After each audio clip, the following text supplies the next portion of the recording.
She was over leveraged based on what I just said.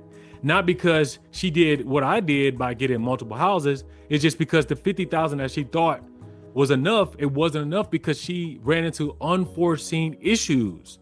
That was the first problem. So she was over leveraged because she thought that she could do what she was doing with the amount of money that she had, low margins. The second thing is unrealistic after repair values. A lot of times a person will buy a house, but markets shift. So I'm giving you different scenarios for my clients. And this happened with multiple people because they bought properties in 2022, 2021. But what happened is the market turned.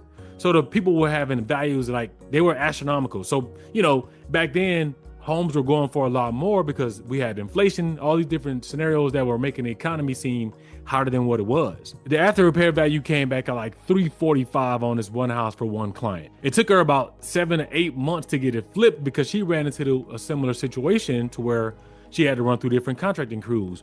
One of the things that happens when you're a first-time flipper, you're getting into a market where you have no experience. You don't know the crews. You don't know who's good. You don't know who's going to stay on the job. A lot of times these contractors will get money and they'll use that money to finish out another job, or they'll take that money in. On one job, the job that I talked about in Vegas, I walked in one time, it was Modelo cans everywhere. People just getting drunk on the job. So that goes back to what I was saying. You don't know who your crew is when you're new in a certain market. So same thing with her. She had 5 flips that she was doing, and the crew that she had, she really didn't know who they were. They was given to her by another person. Part of the crew got deported. Some of the crew just started, they got money, so they started doing other things. Needless to say, the project went longer than it should have. So she ended up trying to refinance the house in 8 to 9, maybe 10 months. But during the time frame, the comp shifted. So the value that she thought she had at 380 is now at, I think it ended up going down to like, was it 320 or something like that, something low.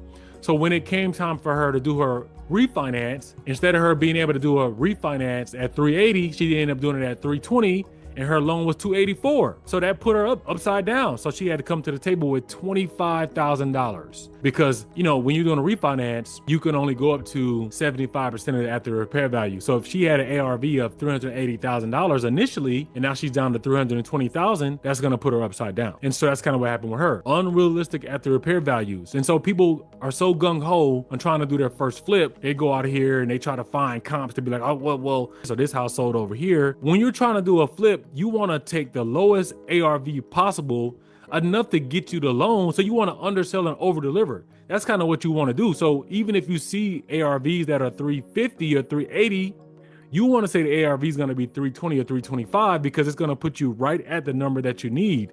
So in case you do get a higher value, that's just in your favor. But you don't want to be like, hey, I'm going to overspend on my rehab because I know the ARV is going to be 380. No, you want to spend just the right amount to make sure that your property is comparable to the houses that are selling for 340, 330, 320. And if it sells for more, then great, good for you.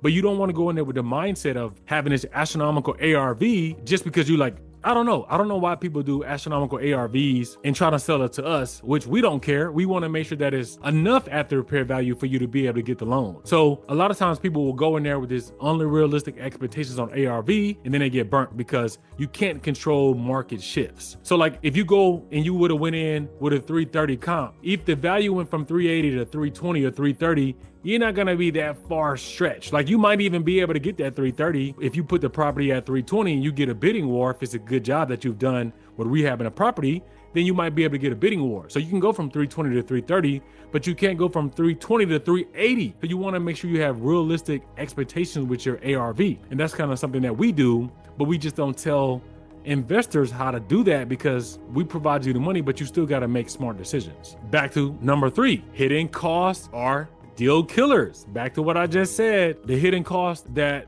the client went through with person breaking in the house or the contractor disappearing with the money. You can't really account for these. You can't account for the house that I mentioned that the foundation was done. Like I bought a house, the foundation, who can see $30,000? You can't see that. So when you go in the house and you might see little small cracks or little door jamb cracks, you're not foreseeing that small crack in the corner or that door jamb being messed up being $30,000. You can't see that being foundational. So those are the little hidden fees that are deal killers. I don't know how many times that I've got into a deal where I go in there thinking, all right, this is going to be a straight, clean, easy flip.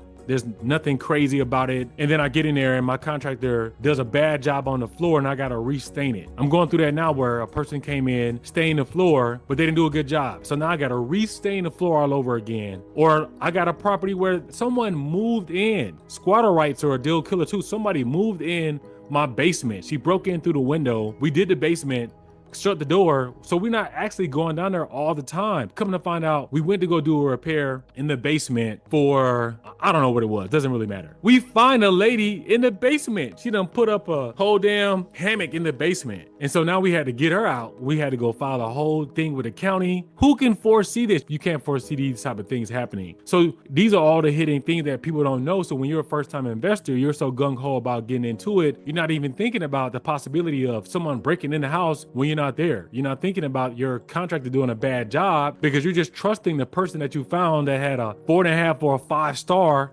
on Google is going to do a great job.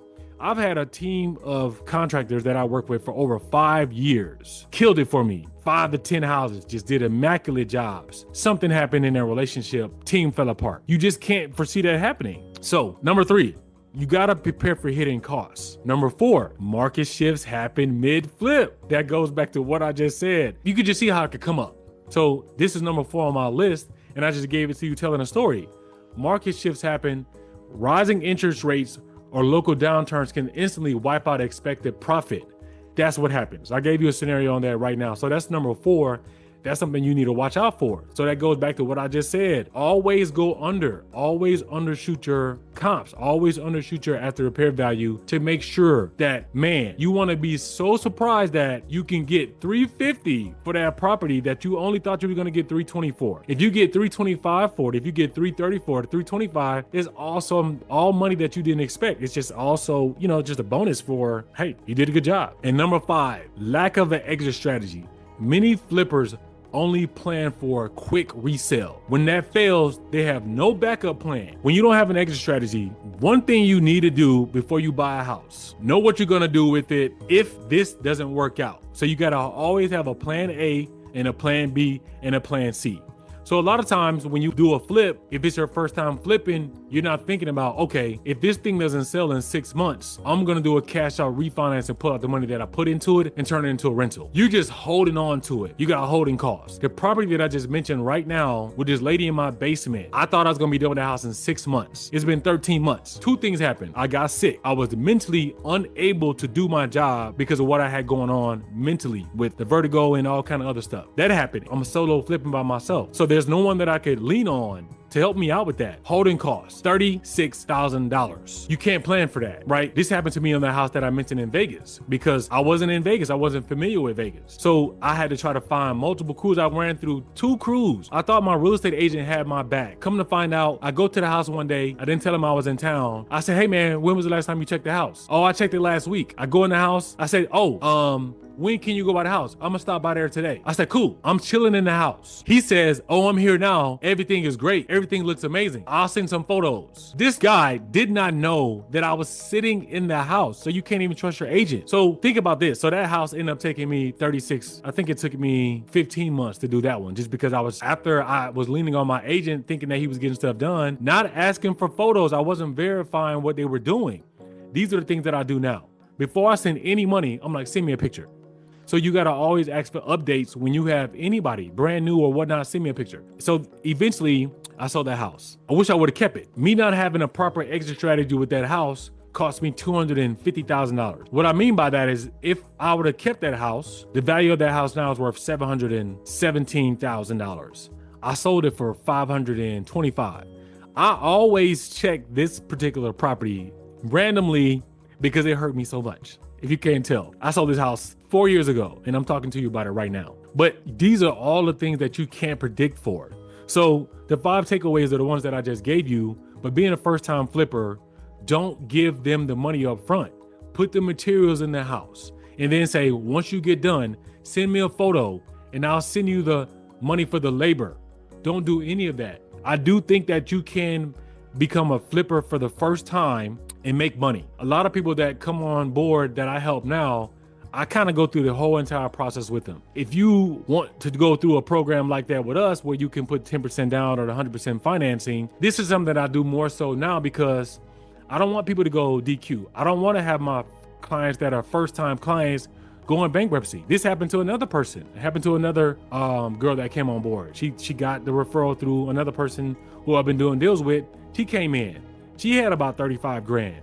Now that property's in bankruptcy. I see it. I can see all this. I see the reports. So now she's in DQ. DQ like 120 plus days. So now that house is going to foreclosure. So you can get in these programs. And one of the things that I like about working with InvestFar Capital, if you come to us, we are going to try to guide you through step by step. We try to prevent a lot of this stuff from happening, but sometimes first-time investors think they know better than people who do this or who've been doing it for a long time. I did the same thing, and I keep giving myself as an example. My mentor told me not to flip houses. He told me to do the whole, subject to, do pre-foreclosure sales, do things like that. Don't become a flipper. I did it anyway. And I wouldn't know as much as I learned now if I had listened to him, but would I have avoided all the headache and, almost going bankrupt or almost losing 4 houses in foreclosure?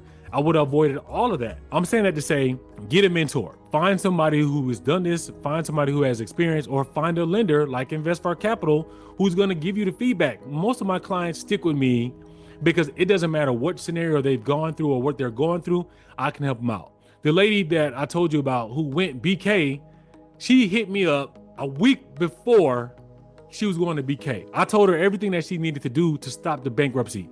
She got so close, but she couldn't get to it because she couldn't get off work in time to get by to stop the proceeding from happening at the courthouse steps. So I know my stuff because I've gone through everything. So when you get with a lender, a lot of times lenders don't have the experience that I have because they're just financial people. They're not flippers. They don't do this for a living. I started out being a flipper and then got into lending. So my lens on how I look at things are completely different. That's why I can look at a deal within 5 minutes and know if it's a good deal or not. So I'm saying this to say, don't get into your first flip and make the same mistakes that I made or the story that I mentioned to you right now. Don't do the over leveraging or the unrealistic ARVs or any of the 5 things that I just mentioned. So if you want to be successful in your first flip, do my 5 takeaways. And I promise you, you won't deal with the heartache and pain or possibly going bankrupt.